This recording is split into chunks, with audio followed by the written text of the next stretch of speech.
আসসালামু আলাইকুম friends, মিলিস cooking কর্নারে আপনাদের স্বাগতম জানাচ্ছি। রাঁধুনি বিরিয়ানি মশলা দিয়ে গরুর মাংসের বিরিয়ানি বা বিফ বিরিয়ানি তৈরি দেখার জন্য আজকের ভিডিওটি আপনাদের জন্য খুবই হেল্পফুল হবে, কারণ বিরিয়ানি রান্নার জন্য প্রয়োজনীয় সকল টিপস এই ভিডিওতে A to Z আপনাদের সাথে শেয়ার করব।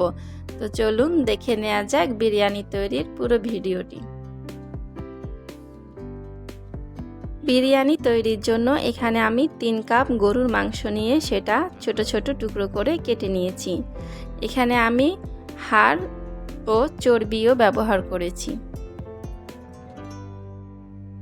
প্রথমে আমি মাংসটা রান্না করে নিব, তাই চুলায় একটা পাত্র বসিয়ে তাতে পরিমাণ মতো তেল দিয়ে তেলটা গরম হয়ে আসলেই দিয়ে দিলাম পেঁয়াজ কুচি। পেঁয়াজটা ভেজে নরম হয়ে আসলে দিয়ে দেব রসুন ও আদা বাটা।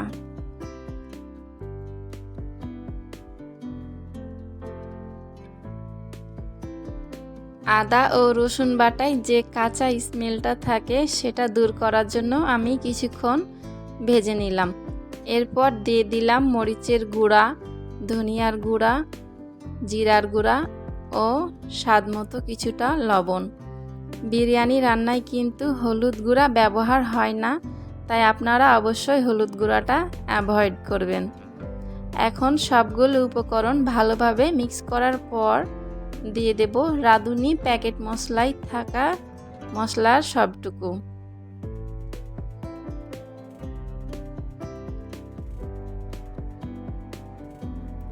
এখন সামান্য একটু পানি দিয়ে মশলাটা ভালোভাবে কষিয়ে নেব। মশলাটা আগে কষিয়ে নিলে মাংস কষানোর সময় মশলাটা আর পুড়ে যায় না, তাই আমি আগে মশলাটা ভালোভাবে কষিয়ে নিয়ে যখন তেলটা উঠে আসবে তখন দিয়ে দিলাম ছোট করে কেটে রাখা মাংসগুলো। মাংসটা আমি ছোট করে কেটেছি কারণ এটা তাড়াতাড়ি সিদ্ধ হয় আর মশলাটাও ভালোভাবে মাংসের ভেতরে ঢুকে যায়। তাছাড়া পিসগুলো ছোট হওয়ায় চালের সাথে নাড়তেও সুবিধা হয়। মাংসটা কিছুক্ষণ কষিয়ে নেবার পর এটা আমি ঢাকনা দিয়ে 5 মিনিটের জন্য ঢেকে রেখেছিলাম। পিসগুলো ছোট হওয়ায় মাংস দিয়ে কিন্তু তেমন পানি বের হয়নি। আবারও কিছুক্ষণ নেড়েচেড়ে কষিয়ে নেবার পর এখানে আমি হাফ কাপ মতো দুধ দিয়ে দিব।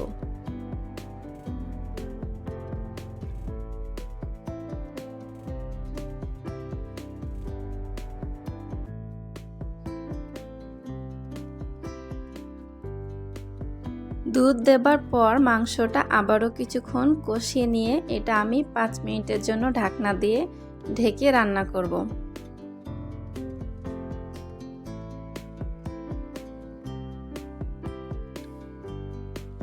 এরপর মাংসটা সিদ্ধ করার জন্য পর্যাপ্ত পরিমাণ পানি দিয়ে পাত্রটি ঢাকনা দিয়ে ঢেকে দিব। এ সময় চুলার ফ্লেমটা কিন্তু অবশ্যই মিডিয়াম ও লো হিটের মাঝামাঝি রেখে মাংসটা সিদ্ধ করে নিতে হবে।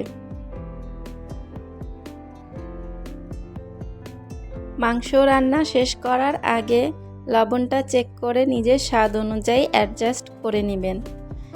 মাংসগুলো রান্না প্রায় শেষের পথে, মাংসটা ভালো মতো সিদ্ধ হয়ে গিয়েছে, তাই ঝোলটা এখন গাঢ় করে আমি চলে যাব বিরিয়ানি রান্নার পরবর্তী ধাপে। এখানে আমি 2 কাপ মতো আলু নিয়েছি। আপনারা যারা আলু বেশি পছন্দ করেন তারা পরিমাণে বেশি নিতে পারেন। আলুতে লবণ মাখিয়ে 5 মিনিট রাখার পর এটা ভেজে নিব। এই জন্য একটা বড় পাত্রে হাফ কাপ মতো তেল দিয়ে দিলাম।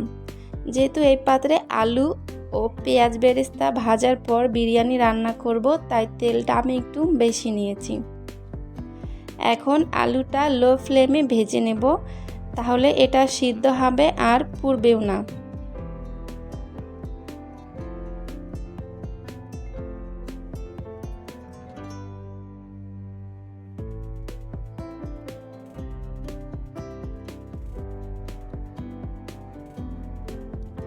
আলুগুলো সিদ্ধ হয়ে গিয়েছে আর কালারটা অনেক সুন্দর এসেছে।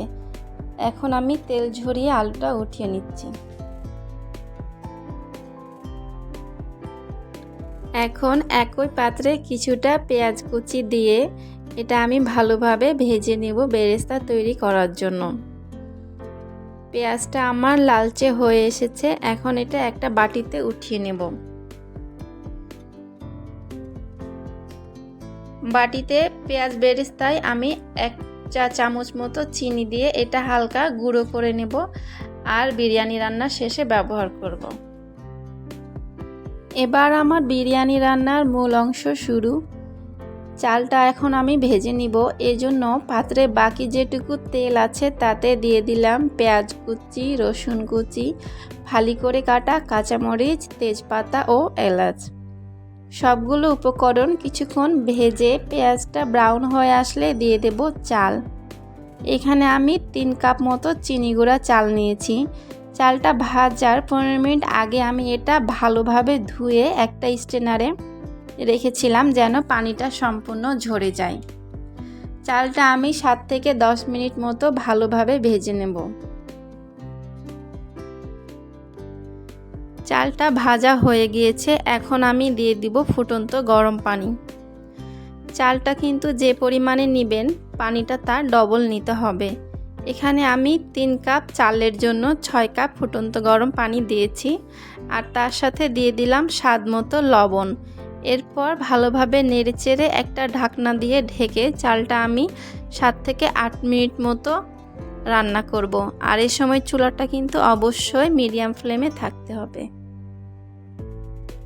7 থেকে 8 মিনিট পর পাত্রের ঢাকনাটা তুলে দেখতে পাচ্ছি চালের পানিটা 4 ভাগে 3 ভাগ কমে এসেছে। আর এই সময় আমি চুলাটা লো ফ্লেমে করে দিব। চালটা একটু নেড়ে চেড়ে পাত্রে ঢাকনা দিয়ে 5 থেকে 7 মিনিট মতো লো ফ্লেমে রান্না করব, চালটা মোটামুটি সিদ্ধ হওয়া পর্যন্ত। 5 থেকে 7 মিনিট পর দেখতেই পাচ্ছেন আমার চালের পানিটা অনেকটাই শুকিয়ে গিয়েছে আর চালটাও মোটামুটি সিদ্ধ হয়ে এসেছে। তাই এখন দিয়ে দেব রান্না করে রাখা মাংস। মাংসটা অ্যাড করার পর পাত্রে 2 পাশটা ধরে আমি উল্টে পাল্টে নিব, কারণ চামচ বা খন্তা দিয়ে নাড়লে এ সময় চালটা ভেঙে যেতে পারে। এ সময় চালটা একটু কম সিদ্ধ থাকলেও এক্সট্রা কোনো পানি দিতে যাবেন না, যেহেতু বিরিয়ানিটা অনেকক্ষণ দমে থাকে তাই এমনিতেই চালটা পুরোপুরি সিদ্ধ হয়ে যাবে। ভেজে রাখা আলু ও পেঁয়াজ বেরেস্তা দেবার পর সবগুলো উপাদান ভালোভাবে মিক্স করে নিব। এরপর দিয়ে দেব বাটার। এখানে আমি বাটার ব্যবহার করছি, আপনারা চাইলে ঘিও ব্যবহার করতে পারেন। পাত্রের ঢাকনাটা লাগিয়ে এবার আমি চুলাটা লো ফ্লেমে রেখে পাত্রের নিচে একটা তাওয়া দিয়ে 10 থেকে 15 মিনিটের জন্য বিরিয়ানিটা আমি দমে রেখে দিব। ফিরে আসলাম 15 মিনিট পর।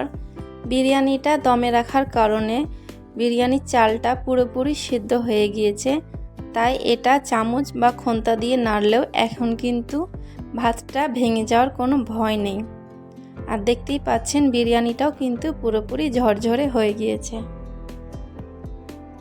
বিরিয়ানির পারফেক্ট লুক ও টেক্সচার পাওয়ার জন্য চুলাটা অফ করে বিরিয়ানিটা আমি ঢাকনা দিয়ে ঢেকে 5 মিনিটের জন্য চুলার উপরেই রেখে দিব।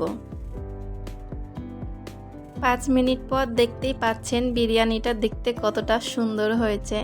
এর কালারটা যেমন পারফেক্ট হয়েছে ঠিক তেমনি এটা একদম ঝরঝরেও হয়েছিল আর খেতেও কিন্তু অসম্ভব টেস্টি ছিল।